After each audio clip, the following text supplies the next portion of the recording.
नमस्कार दर्शकों, आप सभी को प्रेम भरी राधा स्वामी जी। आज 12 जनवरी को मुंबई स्थित राधा स्वामी सत्संग केंद्र में बाबा जी के सत्संग कार्यक्रम का आयोजन हुआ। पूरे क्षेत्र में एक अलग ही रूहानियत भरा वातावरण था। सुबह-सुबह जैसे ही संगत सत्संग स्थल पर पहुंची, तो चारों ओर रूहानी शब्द की गूंज सुनाई देने लगी। यह शब्द संगत के दिलों में गहराई तक उतर गया और हर किसी को रूहानियत भरी शांति का अनुभव हुआ। संगत बड़ी श्रद्धा और उत्साह के साथ बाबा जी के सत्संग की प्रतीक्षा कर रही थी। जब बाबा जी स्टेज पर आए तो उन्होंने गुरु गद्दी को माथा टेका। इस गहन आध्यात्मिक पल के दौरान हजूर जी ने भी गुरु गद्दी को नमन करते हुए अपना स्थान ग्रहण किया। बाबा जी के आने के साथ ही माहौल और भी ज़्यादा पावन और रूहानियत से भर गया।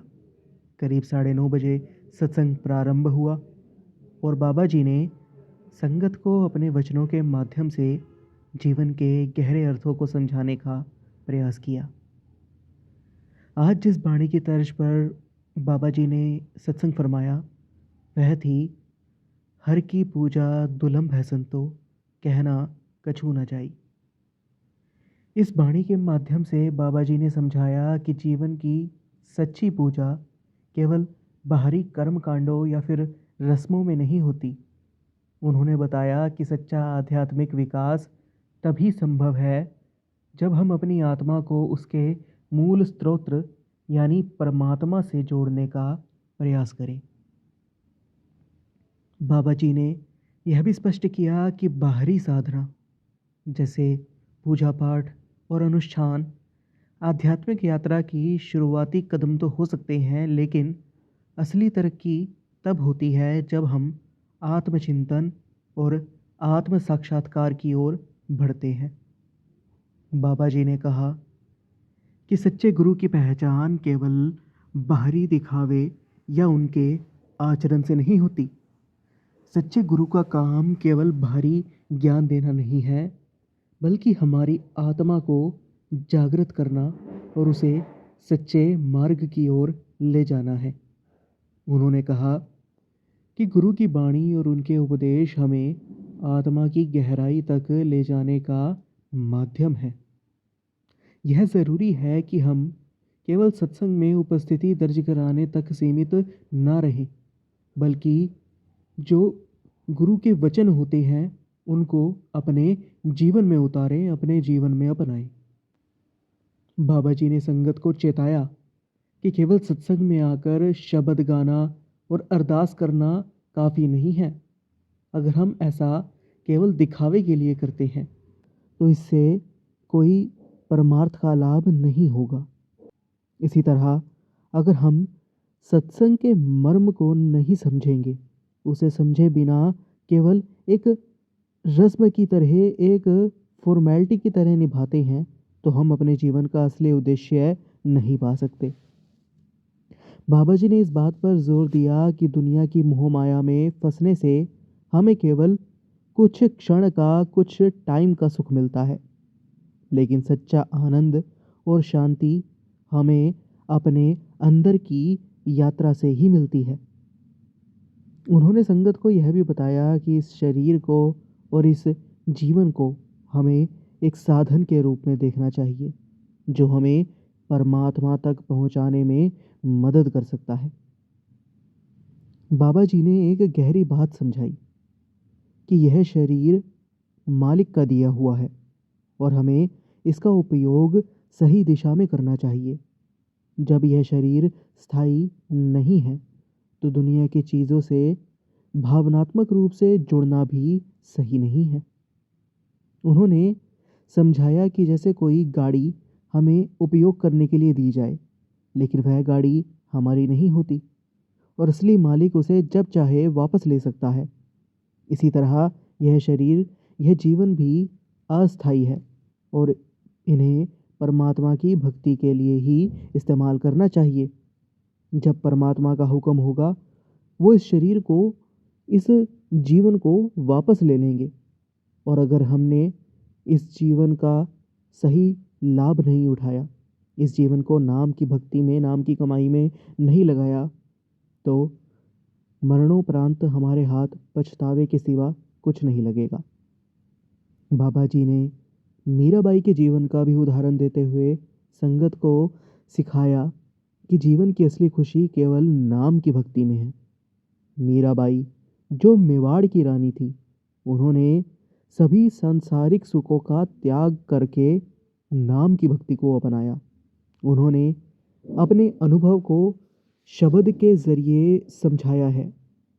पायो जी मैंने नाम रतन धन पायो, वस्तु अमोलक दी मेरे सतगुर, कृपा कर छुड़ायो, पायो जी मैंने नाम रतन धन पायो। बाबा जी ने समझाया कि मीराबाई की तरह हमें भी यह समझना चाहिए कि सच्चा खजाना केवल नाम की भक्ति और गुरु की कृपा से प्राप्त होता है।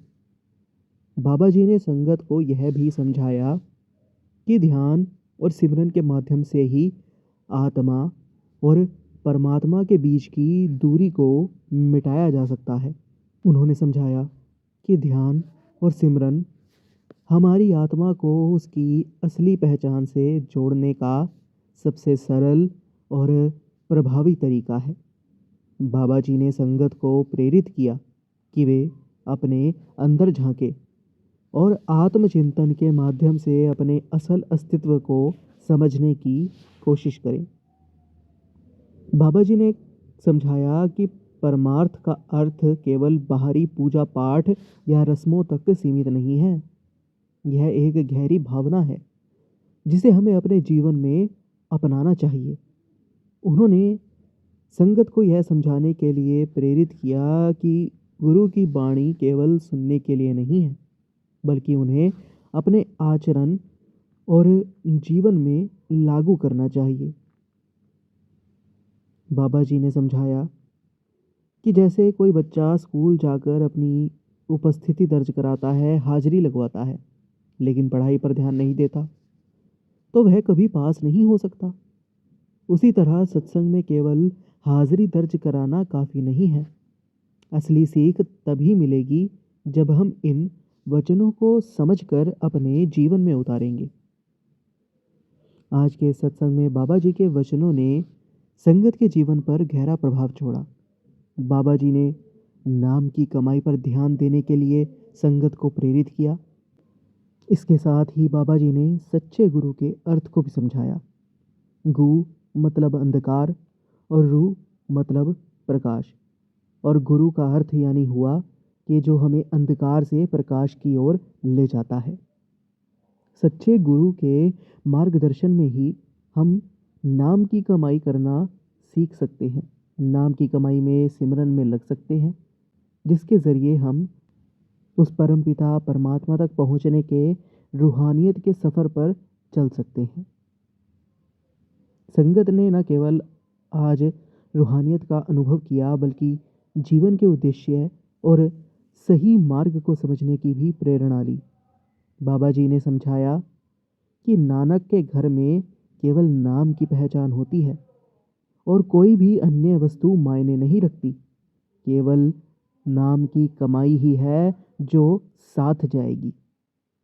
सत्संग का समापन बाबा जी के इस वचन के साथ हुआ कि हमें भीतर की दिव्यता को पहचानना चाहिए और आत्मा को परमात्मा से जोड़ने का प्रयास करना चाहिए।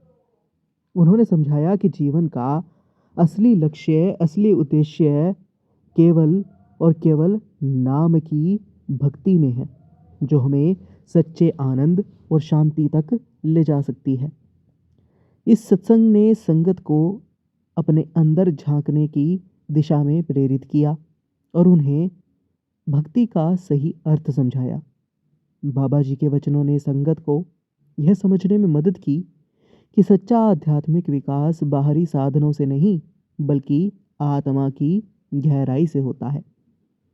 सच्चा अनुभव हम तभी कर सकते हैं जब हम बाहरी मोह माया से हटकर परमात्मा की खोज अपने अंदर से करेंगे। जब हम अपने अंदर ध्यान केंद्रित करेंगे, नाम को महसूस करेंगे, नाम की कमाई करेंगे, सिमरन करेंगे, तब हम अपने अंदर की खोज पर निकल पड़ेंगे और नाम की भक्ति के ज़रिए, ध्यान के माध्यम से एक दिन हम इस रूहानियत के सफ़र पर चलते हुए उस मालिक, उस अकाल पुरख, परमपिता परमात्मा तक अवश्य पहुँचेंगे। आज की यह वीडियो आपको कैसी लगी? अपनी राय हमें कमेंट बॉक्स में ज़रूर दीजिएगा। इस वीडियो को ज़्यादा से ज़्यादा लोगों तक शेयर ज़रूर करें ताकि यह संदेश अधिक से अधिक लोगों तक पहुँचे। एक और नई आध्यात्मिक रूहानियत से भरी अपडेट के साथ फिर मिलेंगे। तब तक के लिए राधा स्वामी जी।